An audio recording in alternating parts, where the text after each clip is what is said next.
What it is, y'all, it is your old boy Pilk, and I realize we haven't yet talked about Record Buster. Of course, we're talking about Danmachi today, and let's go ahead and jump in here and talk about this Record Buster, because this Record Buster is really interesting.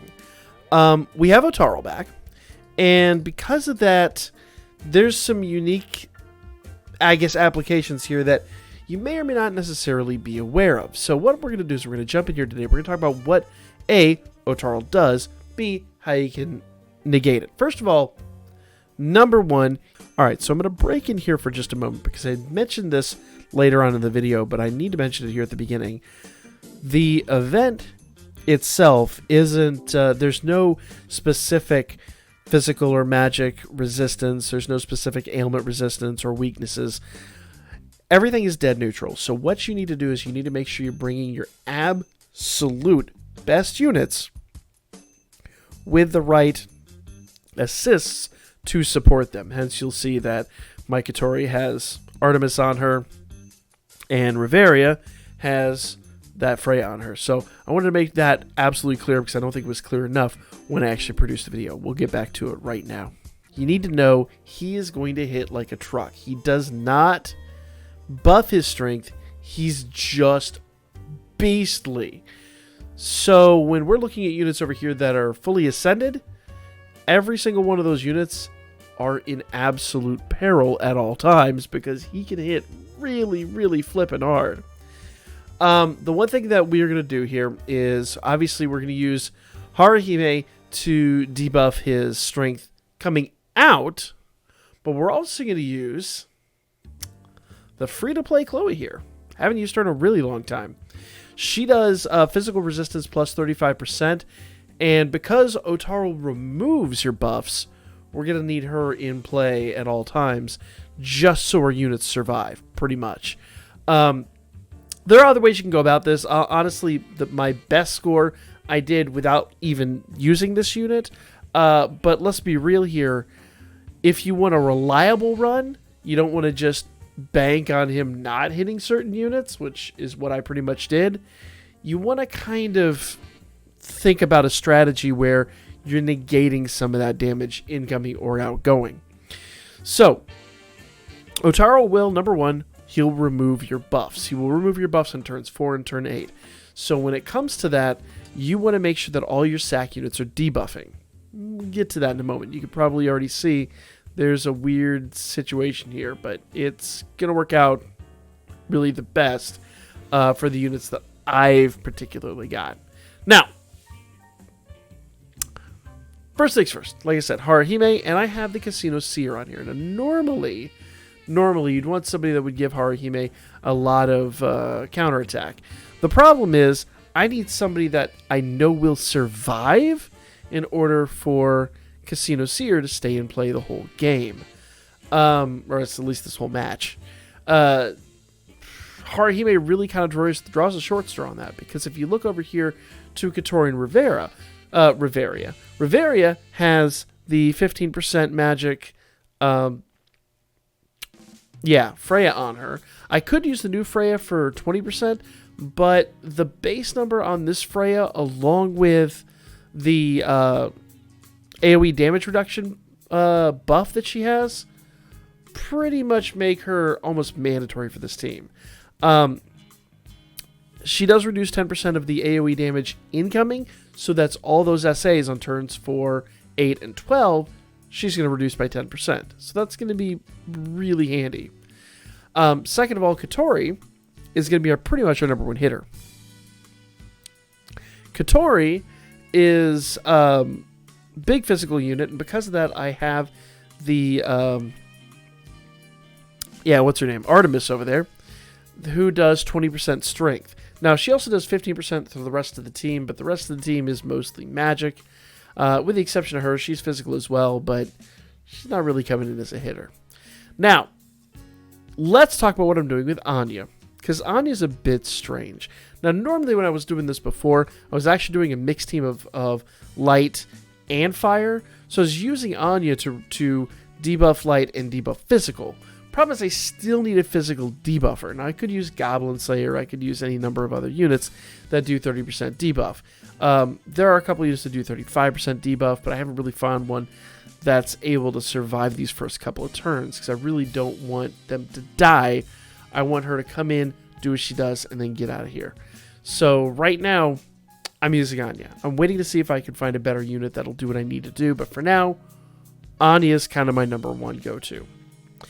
And that sucks, because Anya's a really great physical unit. Using her as a sack is really, really unfortunate, but it's a necessary thing. We've done it with Goblin Slayer tons and tons of times. So we're just going to have to deal with it with Anya, okay? So when you're going in here, you want to make sure that your sack units are set up to use the revolving anklet. Or revolving amulet, I'm sorry. The revolving amulet. That's what makes them come in one turn and then leave the next. Now, Anya being a sack is an interesting change. Normally, we'd have Line there. Also, notice my other sack unit is this Osfi. Osfi's going to come in and reduce the guard rate. So the main thing you want to think about when you're doing sack units, and when I say sack units, I mean units using the swap anklet, so they come in, do what they need to do, and then leave the next turn. Your sack units need to be units that debuff. So Anya's going to debuff physical and light, but that's not as relevant as it was 10 minutes ago before I amended this team. She's also, Osfi is also going to come in and debuff the guard rate. Now, the assists that I have on there, I have the, old boy over there, Apollo, who debuffs fire and light. Once again, I was using more light before, but we're amending this team to be a little more survivable. And I have this Hestia. This Hestia debuffs strength 15%. If you notice what's happening here, we're debuffing the hell out of our opponents. Absolutely. Now, Artemis, Apollo will debuff the incoming damage. Hestia debuffs the outgoing damage from OTTARL into us. So that's the thing. Then, of course, producer Hermes, who's also free to play. Funny, this is a whole free to play last row here. Don't normally see that with my teams. Well, I take it back. We use him a lot. I stopped using Chloe a while ago, but we'll get into why Chloe's here. But producer Hermes is going to buff the fire and light, but the fire damage output coming from both Katori and Bavaria. So it's a good combination, I guess, for lack of a better word. Now, there are other units you could put in here. I really wanted to find a place to put the Hestia that buffs single target attacks. I just didn't find a good place for her. Normally, she's a high physical unit, so I could put her right here, but I think this is going to be better because it's going to buff both those other units. And technically, she would too. It's just 6 one, half does the other. And honestly, the main reason he was here is because we were using a light unit here, and he was helping all the above. But irrelevant, it's the decisions that were made. There are still ways to get more damage out of these teams, but what I want to show you is a team that can survive this, because OTTARL hits really, really hard. So let's go ahead and jump into the match, and let's talk about OTTARL, because it's an interesting case here. All right. So turn 1, OTTARL is going to do a single AoE attack, 2 single target attacks, and he's going to drop everybody's endurance 30%. That endurance 30% down is going to suck, and it's going to hurt. I wish I had somebody really good that I could use to remove that, but you have to keep them in play, and I don't really have any unit that can remove endurance debuffs that I trust to survive the whole event. So we're just going to have to make do with that endurance down the rest of the game. All right, I'm going to go ahead and buff with Katori. I'm going to buff with Bavaria, and I'm going to go ahead and do this physical resist and light resist down 30% with Anya. Okay? So you'll notice what we're doing is we're coming in early with a lot of debuffs. A lot of debuffs. Now, it doesn't look like OTTARL's hitting really hard yet, but just wait. When he starts doing his SA, he starts getting scary. And he hits harder later on in the match. So much so that by turn 12, if I don't have someone increasing our physical resistance, Katori has to do Providence, in order for us to survive. And then typically after that, we've got to do something with Hime just to restore health. And it's very difficult to maintain that reliably. Like, it takes a lot of trial and error to make that happen. So what we're doing instead is we're going to mess with a team that will help you survive the event. Now, this isn't to say this is the best way to get higher numbers, but this is definitely an effective way to run at a really high difficulty with a little bit more survivability. So turn 2, I'm going to go ahead and do Yosuga. I'm going to go ahead and do my big hit with her. We're going to debuff Fire and Magic, and I'm going to go ahead and debuff his guard rate. Now, on this turn, he's going to do 3 single target attacks, and he's going to affect us with slow. I wish, upon wish, I had a way to negate slow on this one, but it's not going to make that much of a difference, and it's, in the long run, not really worth fighting. So I just don't worry about it, honestly. All right, turn 3. We're going to do Yosuga again. We're going to do Kamale again. That's her big hit. And then now, with Chloe, I'm going to go ahead and do her allies' physical resist 35% for 3 turns. That's basically going to make everyone survive a little bit longer. Then obviously we're going to do the big attack with both Reveal and Katori. And he's going to do 1 big AoE, and he's going to hit us with a stun on this one. That's why you need stun anklets. Stun anklets are so important. So absolutely important. All right. So now we've got turn 4. Now, normally on turn 4, you'd want to remove strength buffs, or magic buffs, whatever they are. Except this time around, OTTARL doesn't buff himself. That is why the physical resistance buff becomes so absolutely important. It really becomes insanely important. Now, it doesn't really matter what we do here. She's not going to hit very hard at all. The physical attack and strength minus 35% is already negated because we already have strength minus 40% on him. So we can just go ahead and do laceration and call it. We're going to do Kamale and Burn Away and Yosuga. We already have the physical resistance up, so we're good to go there. We need that, and let's see what these units get hit for. So he's going to do that AoE attack, and then he's going to do a big AoE SA here. Oh, man. That's a world of difference. A world of difference. To give you an idea before, Reveria, who is fairly squishy, was taking 1800 on that hit alone without Chloe. So Chloe's going to give us a lot of survivability here. Now, one of the other things that I do want to mention, if you are buffing SA charge, like we normally do Line as one of the SAC units, she'd be like her 35% buff would be gone here. I have tried this with some other units that buff the 100%, but realistically, I've never had enough physical resistance to kind of get us through the final match. So, once again, not going to produce the best numbers, but it is definitely going to get us through level 6. And frankly, a good run at level 6 will give you way better than a great run at level 4 or 5. So, alright, so on this one, we're going to do Sheikah. We're going to go ahead and have to rebuff everyone. We don't have to redo debuffs, which is good news. And so we're just going to do all of that stuff. Now, he is going to do, on this turn, a single AoE, and then he's going to affect us with our endurance down again. Sorry about that. He is going to hit us with a single AoE and then affect us with endurance down. So we just need to move a little bit past this. Turn 6, we're going to go ahead and bring back Yosuga. I'm going to do Providence on this one. Now, Providence is a death saving throw. Basically, the long and the short of it is we'll get one hit, the killing blow that we can survive. So we're going to kind of hold on to that to the end of the fight. Plus, it restores Katori's MP. It's just a really smart thing to do right now. I'm going to go ahead and back and do Laceration. We're just basically going to spam that. And I'm going to go do Burn Away. Basically, the long and the short of it is, in this kid's situation, I would normally do like whatever big attack I need, which is what I'm doing with Reveria. But with Katori, I've got to restore some of that MP. So that's what we've kind of got to deal with here. it is kind of one of the drawbacks of using a unit like that.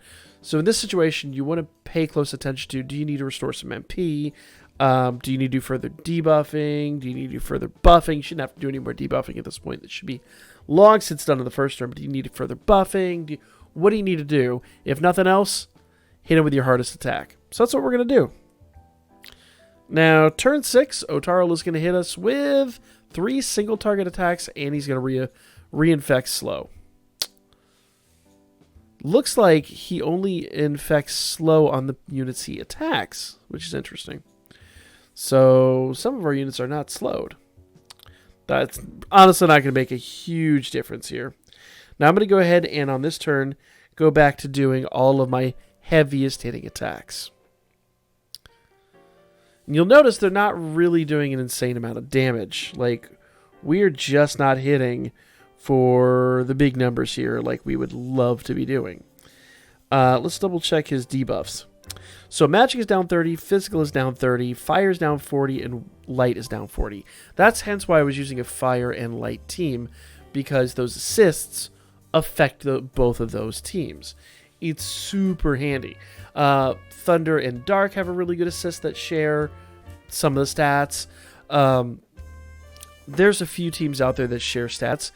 Basically, like I said before, just use whoever really gives you the best damage output. Whatever the best team you've got is, that's who you want to use. So in this turn, once again, we do not need to remove any kind of buffs. So we're going to go ahead and we're going to do Sheikah once again to... well, we can't do Yosuga anymore this turn, which sucks. We're going to need some healing. I didn't plan that out very well. But we'll do a double Sheikah and it'll be fine. Alright, so turn 8, he's going to do a single AoE and then he's going to do his SA. Let's see what this SA hits for. Ooh, he hit Chloe hard. He hit Chloe hard. I still don't see him killing her, though. So that's good news. I'm going to do Sheikah again one more time. Remember, Sheikah is a counter rate and penetration rate buff. Plus, it is an MP restoration for Haruhime. It probably wouldn't be a bad idea to start doing double Sheikahs at the end of each turn, just so we have enough MP for the next round. I'm once again going to have to buff with Katori. I am going to go ahead and rebuff our physical resistance, and I'm going to have to rebuff Reveria. Now, one thing you could do on this turn, and I'm going to do it, I could do a special arts with Haruhime, and that's going to give everybody 100% strength, 100% magic. Remember, turn 12's AoE and SA, for OTTARL at least, do not remove your buffs. So he's done removing buffs. Turn 9, we can actually do this now and start planning for a double SA with our other two. Which, frankly, we can do coming up here really, really, really soon. Alright. So we've got all our buffs in play. And the main reason we still had to do some buffs is because they needed to buff their elements. They're not buffing... there we go. They're not buffing much of anything else. What they're buffing are their elements. So, that's good stuff right there. Now, I can do a double SA in this turn, and I think I will, and then try to build the SA gauge back up. So, let's do a double SA. Could have saved it and done a triple SA if I'm completely honest, but...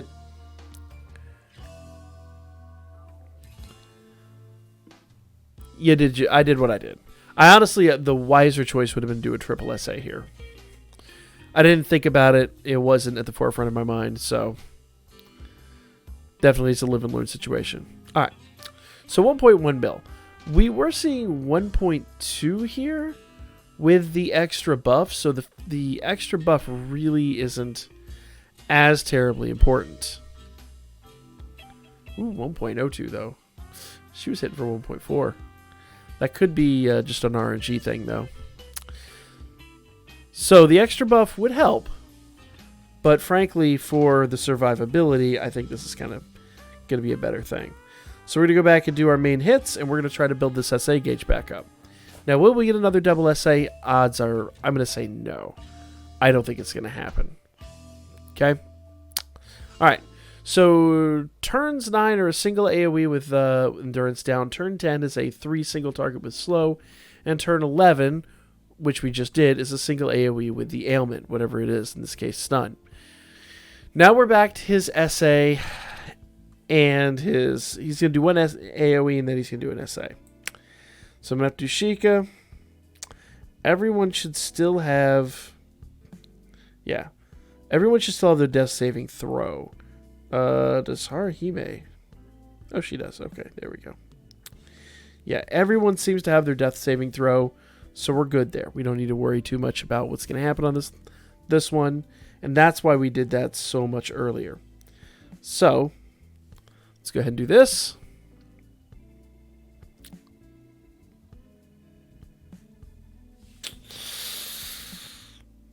Honestly, slightly nervous because I haven't seen the outcome of Katori in this yet, but...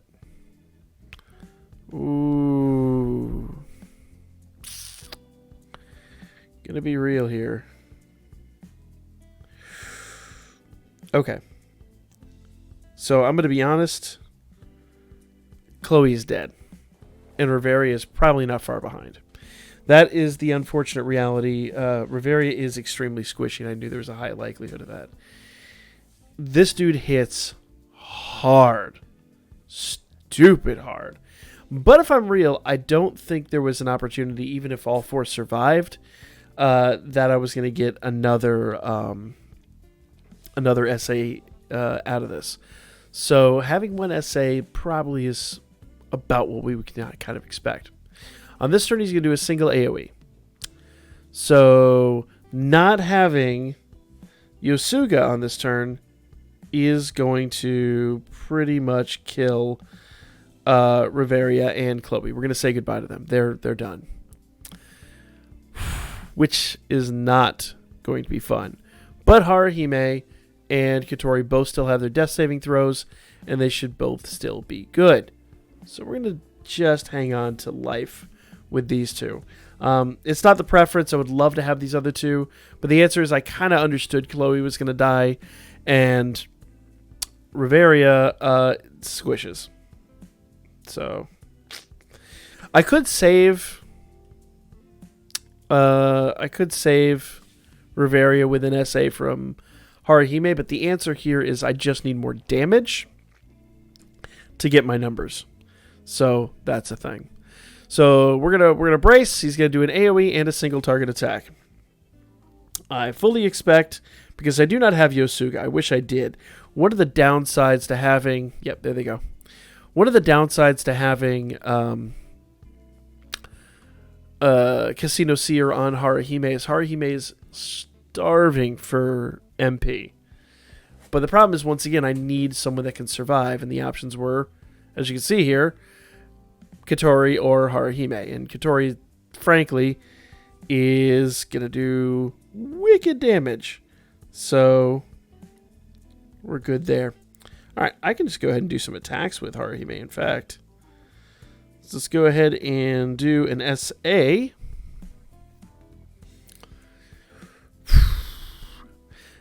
Realistically, I think 5 SAs is the max I've been able to get out with a team that wasn't stockpiled with damage producers. Ooh, that was not a good hit. I expected a lot better than that out of her. But to be fair, I was expecting a double SA power, so that's the thing. So let's go ahead and see what our number is here. So the answer is the physical resist helped out drastically.